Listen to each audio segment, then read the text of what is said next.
Olá, meus amigos, muito boa noite. Desculpem aí o atraso. Estava tudo certo agora à tarde, mas não foi possível. É uma rasteira atrás da outra, mas a gente chega lá. Então, é com muito carinho que estamos aqui recebendo vocês para mais um estudo do livro Homeopatia e Saúde do Reducionismo ao Sistêmico.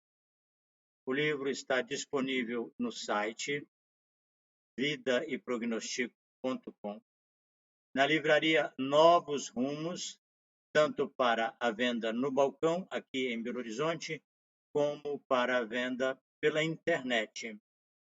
E também quero registrar o apoio da editora Itapuã, aqui em BH, que tem sido uma parceira na ajuda e condução das vendas feitas através do site. Quero também lembrar que esse livro teve a ajuda de ponta a ponta do colega Renato Azambuja, de Porto Alegre, a quem eu devo um favor imenso por essa contribuição. Muito bem, nós vamos fazer então naquele esquema.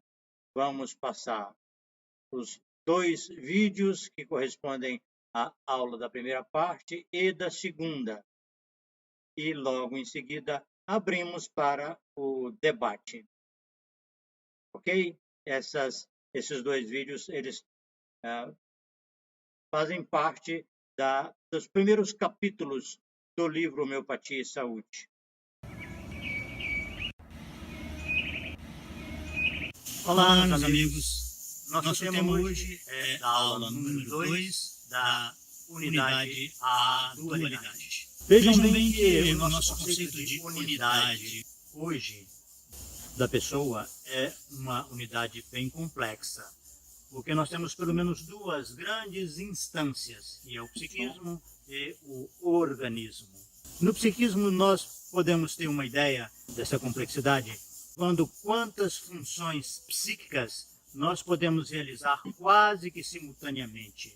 Dá para ter uma ideia assim, nós temos a capacidade de olhar o passado, mexer, fuçar nesse passado, ao mesmo tempo interagir com alguma coisa do presente e automaticamente planejar alguma coisa do futuro. Isso envolve vários sentimentos, várias percepções. E essas funções todas, elas estão integradas. No estado de saúde, também, nós temos uma capacidade de administrar milhares de funções no organismo, níveis de substância, uma série de controles, os aparelhos que se comunicam entre si e a regência do sistema nervoso administrando todo esse conjunto. Quando estamos em saúde, isso funciona de uma maneira extraordinária, maravilhosa. A doença representa uma alteração nesse sistema. Essa alteração pode ser momentânea, pode ser periférica, mas também ela pode evoluir para se transformar numa alteração mais constante, mais estável e mais grave. No sentido de, por exemplo, uma verruga é uma alteração constante, mas ela é periférica, ela não causa nenhum transtorno, né? Ou ela não revela nenhum transtorno na economia da pessoa, do organismo como um todo. Essa visão nos faz já associar com o fato de que a experimentação no homem sadio identifica alterações ou revela efeitos patogenésicos, tanto do organismo como do psiquismo. A possibilidade de trabalhar com alterações mais frequentes, mais ostensivas, pertence à visão reducionista, a visão de tratar a doença, que tanto pode ser orgânica, como também na mente com a psiquiatria. O que interessa é que elas reduzem o foco, selecionam alguns efeitos muito marcantes e frequentes daquela substância, como também selecionam algumas alterações da pessoa. Podem ser alterações relacionadas com alguma parte do organismo, com o estômago, com os olhos, com qualquer área do corpo, como também a psiquiatria seleciona algumas alterações. É interessante que a psiquiatria, por exemplo, ela seleciona alguma alteração como um delírio. Delírio que é o Papa. Ou delírio que é um cachorro. A psiquiatria em si não entra na análise do significado, mas isso é o material de primeira ordem para a psicologia, para a psicanálise, para a homeopatia, entre outros. Então, nós estamos com uma visão que a pessoa pode evoluir para doença quando essas alterações já estão tipificadas, quando elas são conhecidas, já foram classificadas de alguma forma e nós estamos com esse conhecimento. Quando eu digo que a pessoa tem uma neuropatia, eu sei que não é uma gastrite, sei que não é uma miopia. Cada um tem o seu próprio significado, as suas próprias características.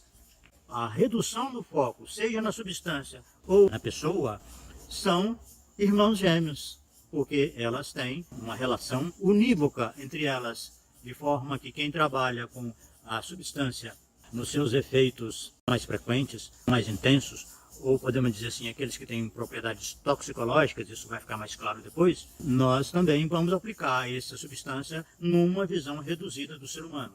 Com isso, nós temos uma possibilidade de voltar e olhar o que é o efeito peculiar que nós já abordamos e como ele nos ajuda a identificar não mais apenas a doença, mas também a pessoa, com seus sentimentos, as suas reações, as suas percepções e os seus significados. Quando nós ampliamos essa esfera do paciente, um material mais amplo, nós também trabalhamos com a substância no seu espectro ampliado de efeitos, o mais significativo que nós temos para analisar de como a pessoa saudável, numa harmonia extensa, numa harmonia extremamente complexa, vai aos poucos desenvolvendo alguma alteração que pode ser de um elemento só até vários e também pode ser muito frequente a ponto de se tornar estável, constante.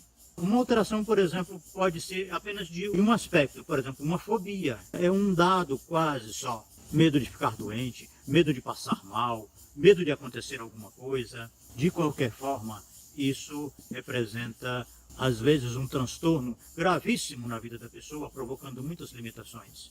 Então, nós podemos dizer que a doença existe, porque a partir de um certo ponto, a vida da pessoa está restrita à enfermidade. Não há por que dizer que a doença não existe, porque ela foi suficiente para diminuir a autonomia e muitas vezes de forma muito intensa.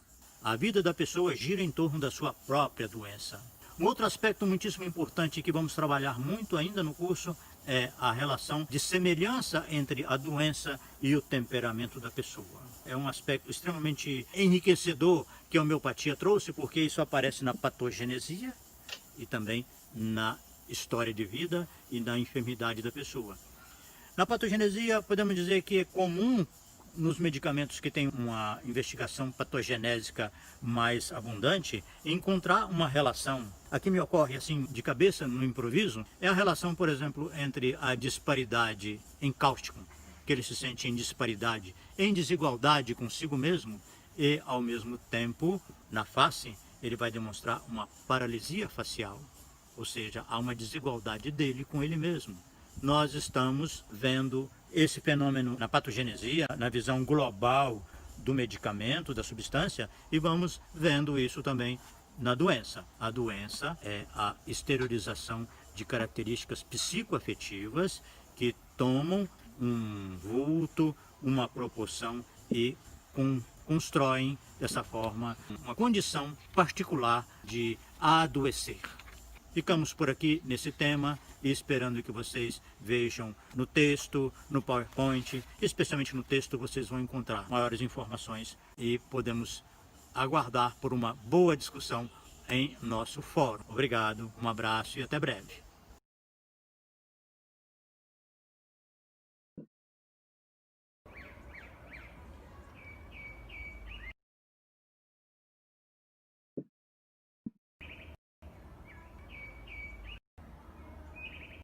Olá, meus amigos, essa é a segunda parte da aula da unidade A Dualidade. Esse entendimento de que a medicação homeopática atua de uma forma mais ampla, ou pelo menos ela busca essa resposta mais global, leva a uma diferença quanto ao resultado. O fato desse estudo da substância proporcionar informações dos indicadores terapêuticos, dos efeitos da substância em vários setores, inclusive na parte emocional, faz com que a resposta seja ampla, enquanto que o uso da substância baseado em efeitos mais repetitivos, regulares, constantes, proporcionam uma resposta mais localizada para aquela finalidade que se espera. Daí tem uma consequência muito importante na prática.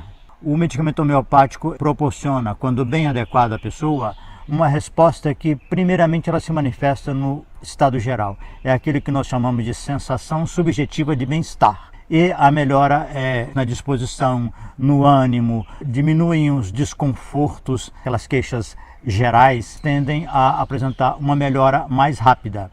Enquanto que os sintomas específicos da doença costumam responder com um pouquinho mais de tempo. Essa cronologia foi percebida por Jung, um dos discípulos de Hahnemann. A partir daí tem mais desdobramentos. Vamos para o campo da pesquisa.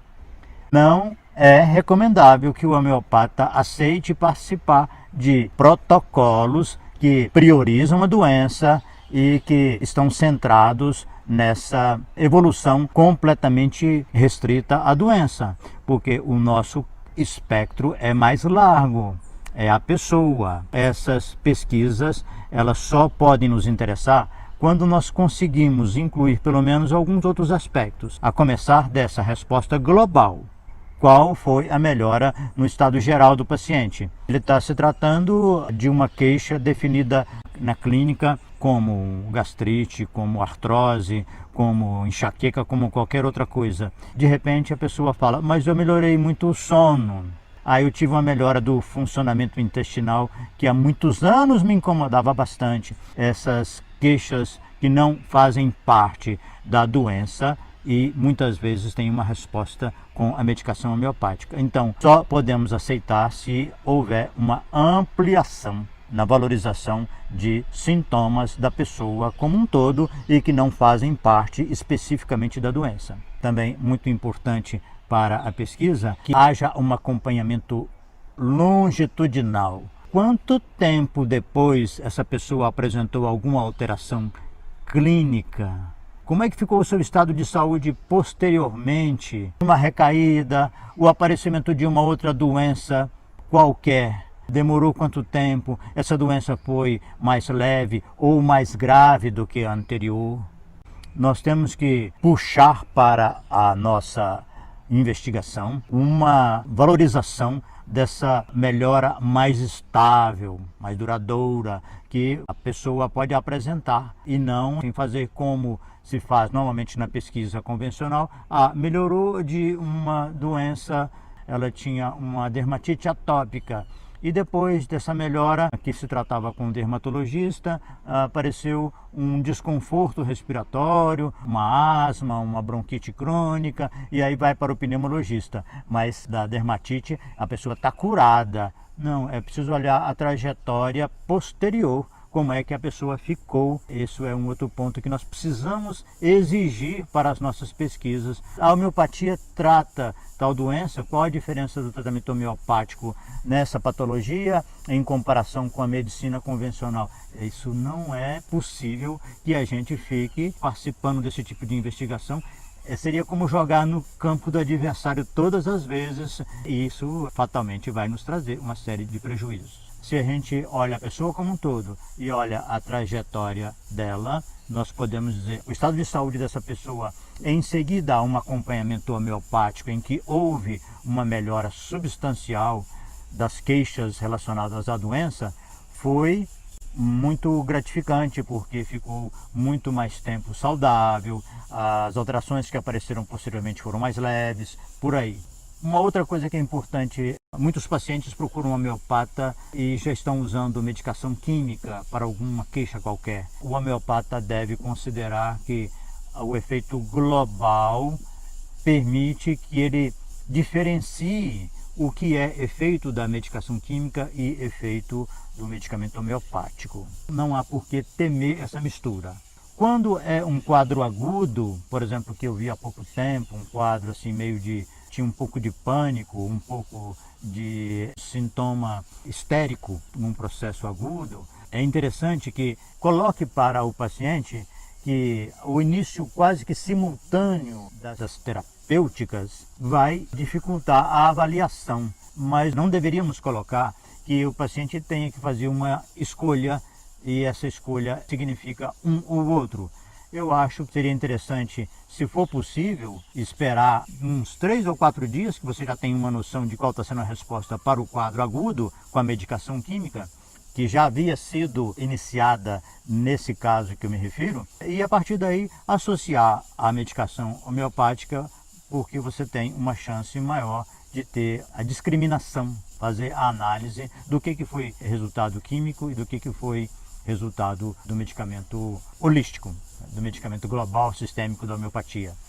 Podemos ter esses critérios de avaliação e não pressionar o paciente para que ele escolha uma ou outra, porque nós saberemos distinguir o que é efeito da homeopatia e o que se pode atribuir. E nós podemos fazer isso porque tem uma outra coisa muito importante a partir dessa análise, é que o medicamento químico costuma proporcionar uma resposta regular. Por isso que é muito passível de análise estatística, porque é uma resposta mais ou menos uniforme, em muitos casos, em relação à doença. Em contrapartida, o resultado homeopático ele é mais irregular. Ele tem casos em que a resposta é ruim, casos em que a resposta é razoável, semelhante à medicação química na doença, e tem casos em que a resposta é espetacular, desconcertante. Essas respostas que nos atendem tanto, que nos agradam tanto, são as respostas que nós buscamos em todos os pacientes,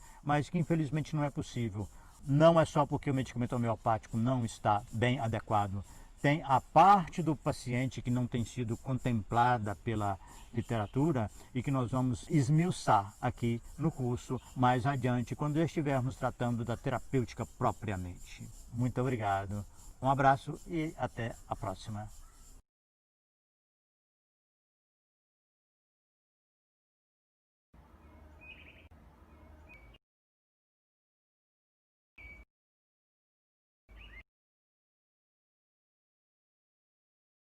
Estou aguardando que, a partir de agora, nós estejamos prontos para um diálogo.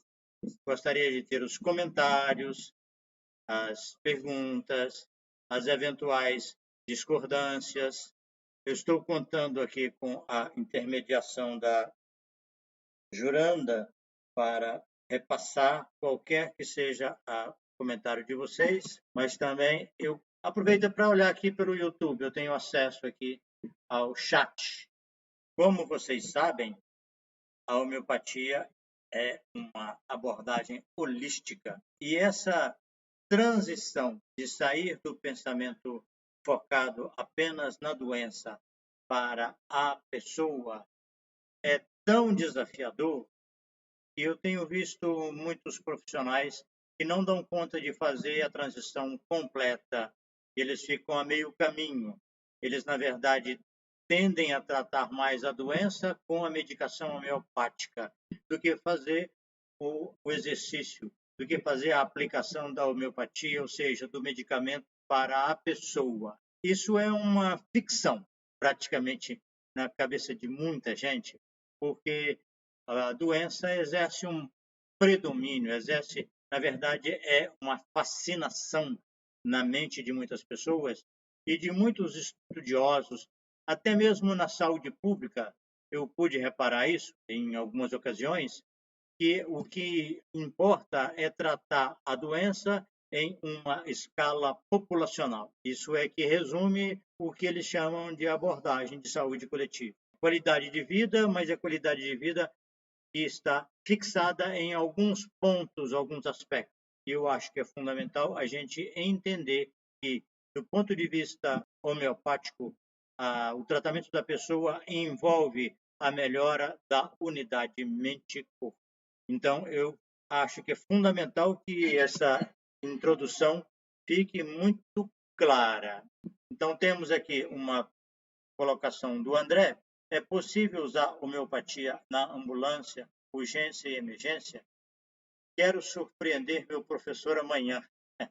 A Joranda está dizendo que está ampliando a questão sobre melhorar uma doença de pele e aparecer uma doença respiratória. Tá bem, são duas coisas diferentes.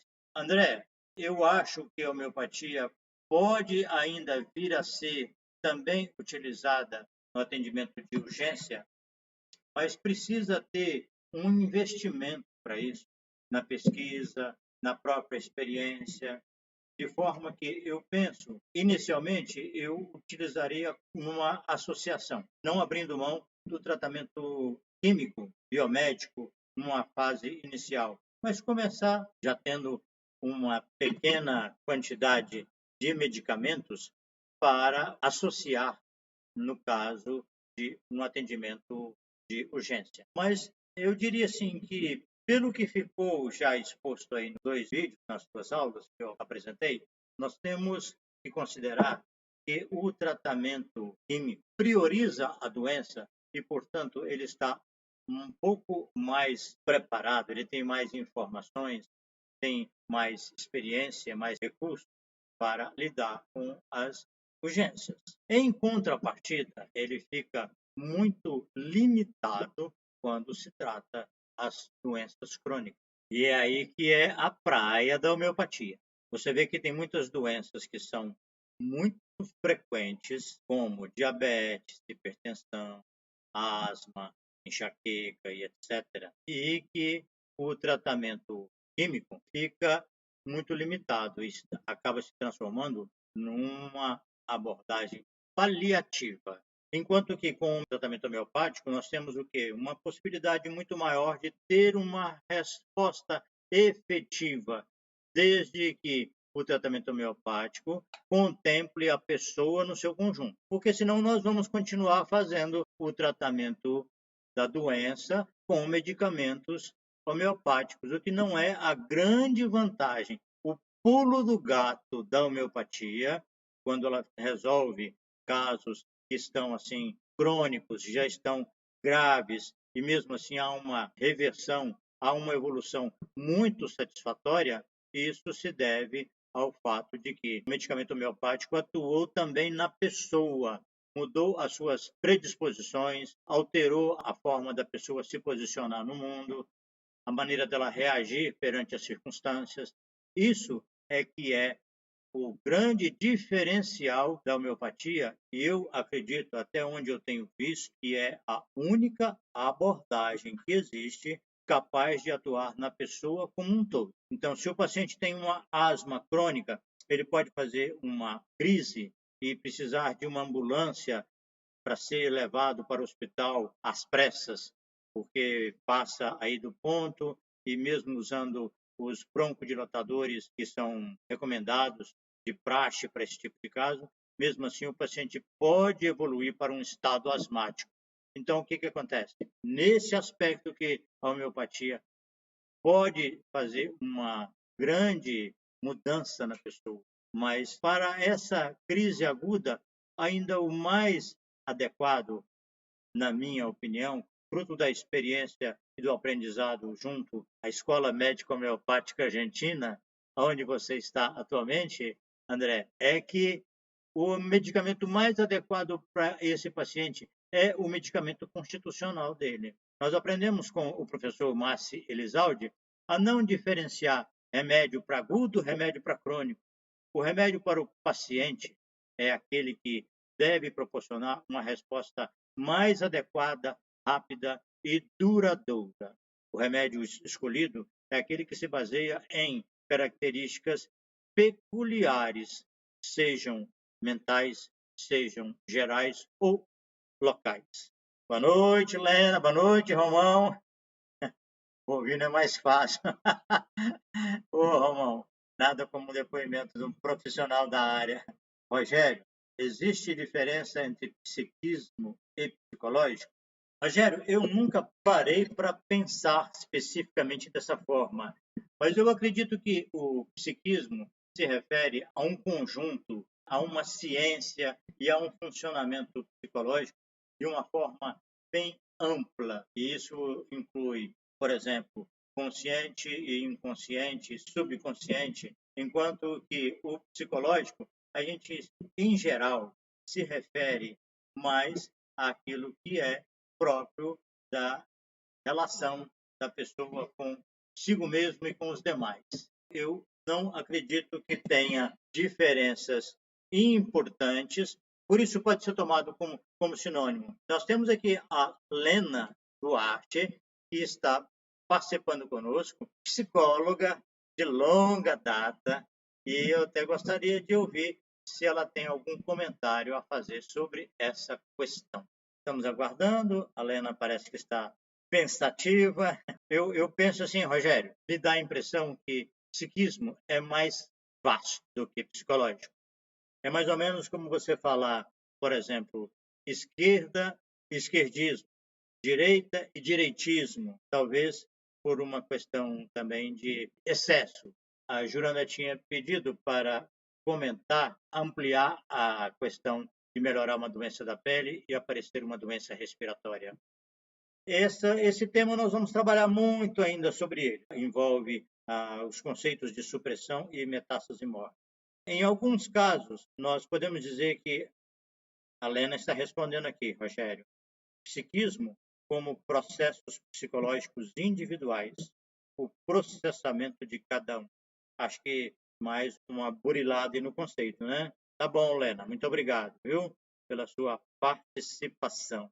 Então, eu vou tocando aqui o barco, falando um pouco que o homeopata, por ver que a melhora do paciente é possível com um tratamento medicamentoso, isso é que eu falo que para muitas pessoas é quase uma ficção, porque muita gente não sabe que nossos traços de temperamento, as nossas atitudes, as nossas reações, até mesmo sensações, podem ser influenciadas pelo medicamento, mas é claro que eu faço uma ressalva ao longo do livro, ela vai ficando cada vez mais evidente, que é indispensável que o sujeito esteja buscando a sua, ou ele já fez. Né? Então, temos esses três níveis.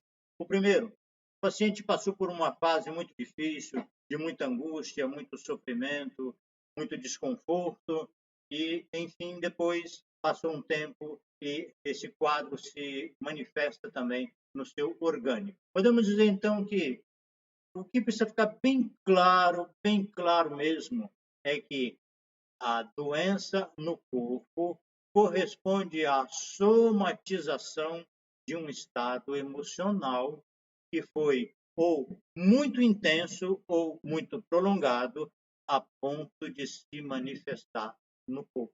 Se esse quadro emocional ainda persiste, vai acontecer que quando a doença se manifesta no orgânico, o estado emocional ainda está evidente. Mas pode ser que a pessoa já resolveu as questões de vida, já deu um trato nos problemas existenciais, já remanejou algumas coisas e já tomou medidas, já teve atitudes que são francamente favoráveis à solução do conflito que existia anteriormente. Essa pessoa agora, quando surge a manifestação no quadro físico, no seu físico, ela está já praticamente curada da parte emocional. Mas tem ainda o problema em que a pessoa vai manifestar o quadro orgânico e ela não só não se curou ainda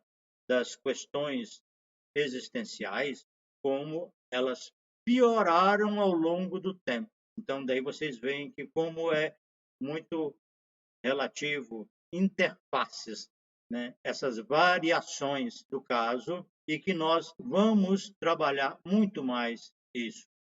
O que importa para o homeopata não é tanto se a doença tratada com uma dermatite atópica pode evoluir para uma supressão e ele ficar preso a esse nível. É preciso que ele faça um upgrade e olhe o paciente, a trajetória de vida do paciente. Isso é que importa também ser acompanhado, ser checado e olhar bem se o resultado foi satisfatório nessa complexidade. Se o paciente está melhor nessa complexidade, ou seja, mente e corpo, se houve uma melhora substancial após a introdução do medicamento homeopático, a gente pode aguardar o desdobramento com calma, porque o que era possível fazer de melhor já está sendo feito.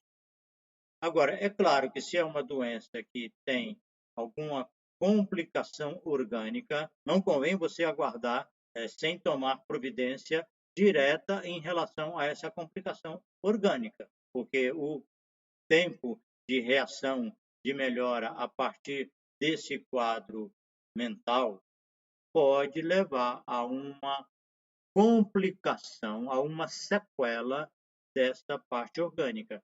E se é possível fazer uma intervenção no orgânico, enquanto o paciente já melhora emocional, mas que levaria um tempo que a gente não sabe quanto, porque um quadro emocional que levou alguns anos e agora se manifesta no orgânico, dependendo da intensidade, ele pode já se manifestar com lesões graves, lesões físicas.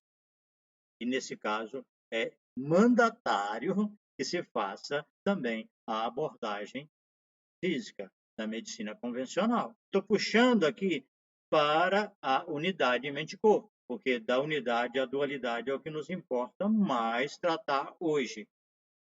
Eu acho que o mais importante é olhar a doença e ver o doente, porque muitas vezes elas estão, de alguma forma, tão unidas.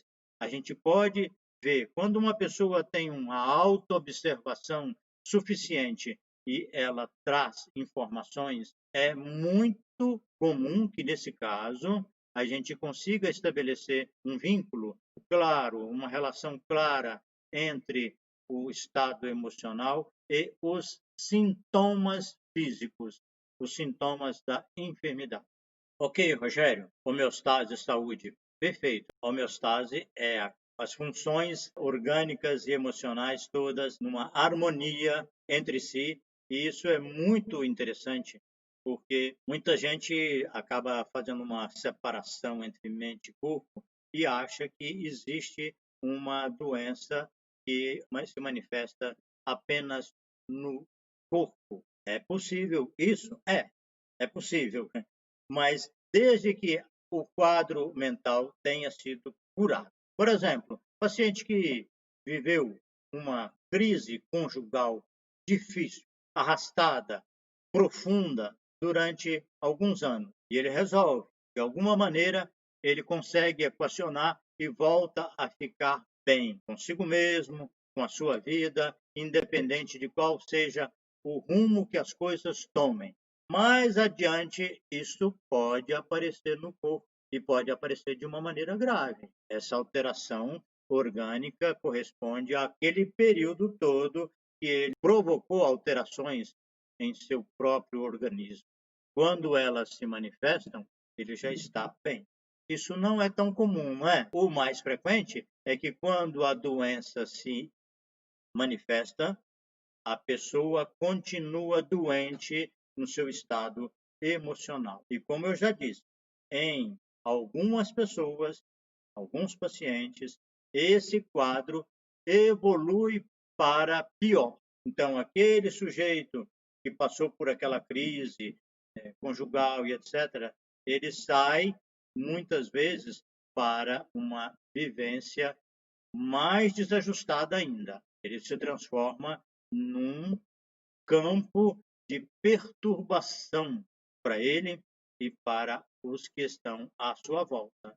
E isso não é raro. Vocês sabem que muitas vezes, quando a pessoa termina um ciclo ao invés de ela pacificar o seu íntimo e esperar que a vida a ajude no sentido de encontrar o seu novo roteiro, o seu novo caminho, ela começa a criar alterações, a viver perturbações, porque o prejuízo que ela teve, a frustração que ela teve é muito insuportável para ela. Então, busca-se de uma forma meio desesperada, aflita, alguma coisa que amenize essa sensação, essa perda, essa frustração. Tanto se a pessoa tiver mais calma, baixar a bola, ela vai ver que está tudo caminhando para um reinício, para um recomeço. A vida traz as oportunidades, mas é preciso que você esteja tranquilo, você saiba esperar. Como seria a homeostase emocional? Muito bem.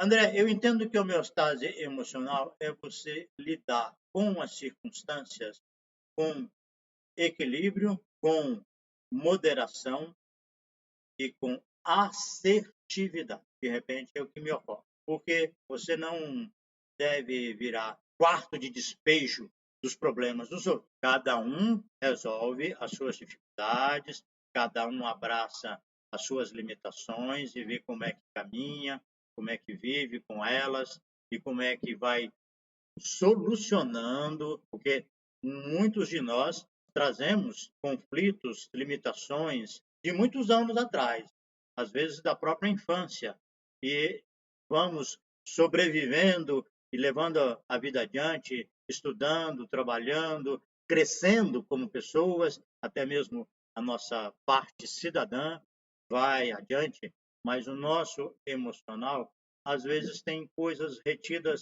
lá atrás, e essas coisas trazem esse desconforto, inibições ou impulso. Nós precisamos entender que a homeostase emocional é você lidar com isso. Quando você é portador dessas experiências que não ficaram bem resolvidas e elas ecoam na atualidade, você tem que dar a atenção para elas, procurar algum tipo de cuidado, mas também levar a sua vida adiante, porque é levando a vida adiante que também você vai se fortalecendo, vai se firmando e se tornando forte, como eu disse, para encarar esses problemas.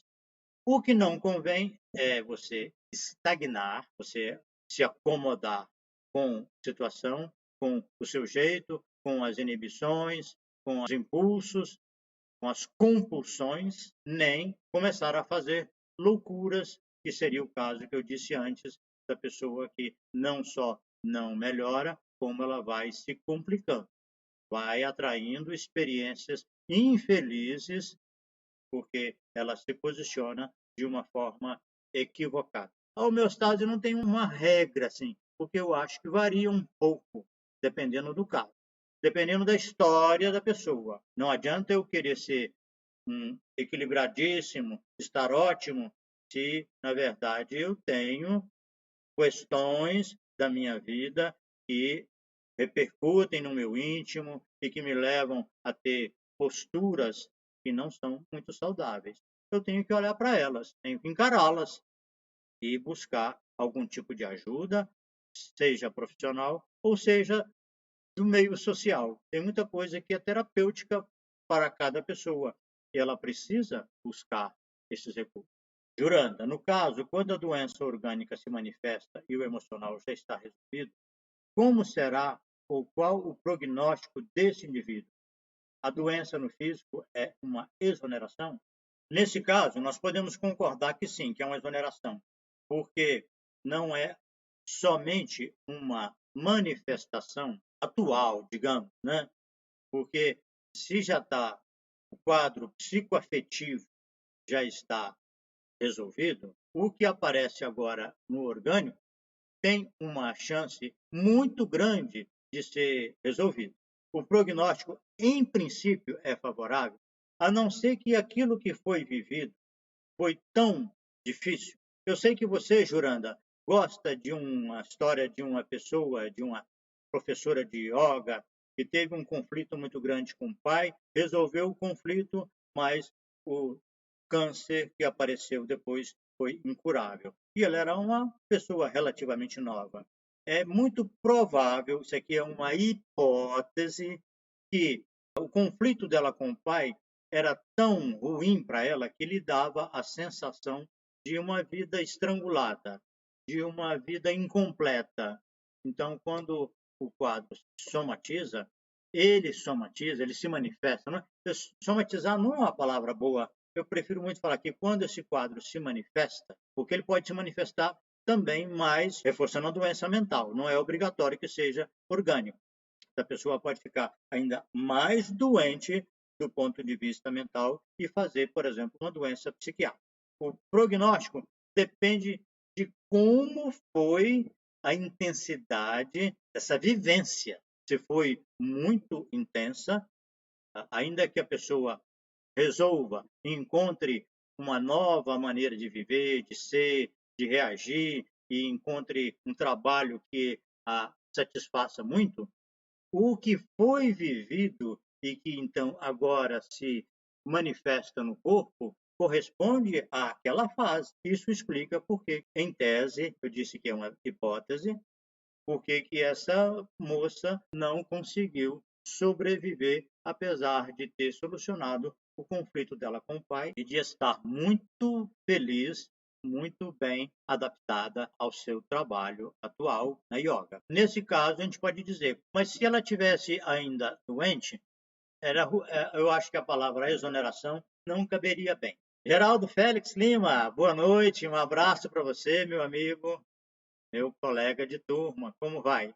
Eu gostaria de encerrar agora. Na Idade Média tinha um conceito assim, que a pessoa morreu curada, né? Mas era um conceito muito aplicado ao orgânico.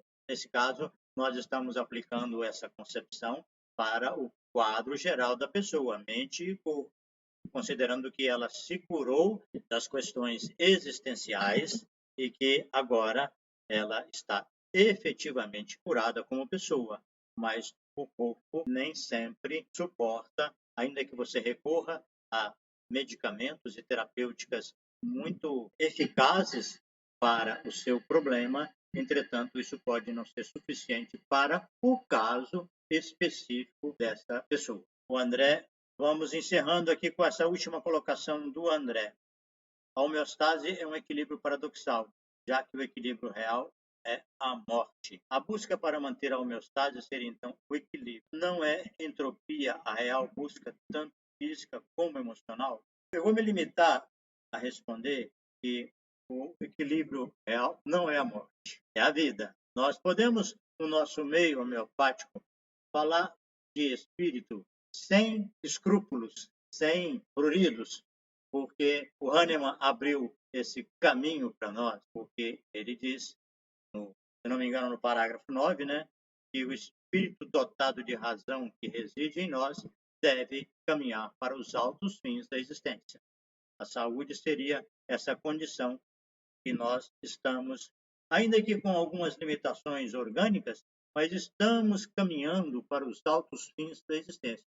O espírito em nós. Então, nós, como espírito, estamos caminhando para isso. Isso precisa ficar muito bem posto para que as nossas reflexões não entrem nesse resvaladouro do materialismo. É isso. Podemos continuar na próxima semana? Eu quero agradecer muito a vocês. O vídeo fica mais palatável para quem vai assisti-lo depois. Boa noite, Rogério. Boa noite. O Geraldo fazendo uma colocação aqui. Um organismo qualquer está sempre distante do equilíbrio. É a situação normal do ser vivo. Bem colocado, Félix, que é o nosso estado, né? Nós estamos em uma permanente interação. O ser vivo tem duas grandes características, todo ser vivo. Primeiro, a interação com o meio. E segundo, a preservação da sua identidade. Com isso, nós estamos entendendo que o equilíbrio não é uma coisa estática, é dinâmico. Nós estamos ampliando e contraindo, estamos interagindo e estamos voltando para nós mesmos. Isso é um equilíbrio dinâmico. Gratidão, Lena. Gratidão, Juranda, pelo apoio. Aida, tudo bom, Aida? Valdir, abraço para você também, Valdir, para Aida. Muito bom tê-los aqui também. Estamos encerrando, então. Obrigado a todos pela participação. Continuaremos na próxima semana, viu, André? Se Deus quiser, na terça-feira. Eu acho que eu estou resolvendo aqui as questões do programa. Está sendo um grande aprendizado, um desafio enorme, mas estamos caminhando. Abraço grande para vocês todos que estão aqui, que estiveram, e para quem nos assistir posteriormente. Obrigado mais uma vez e até a próxima, se Deus quiser.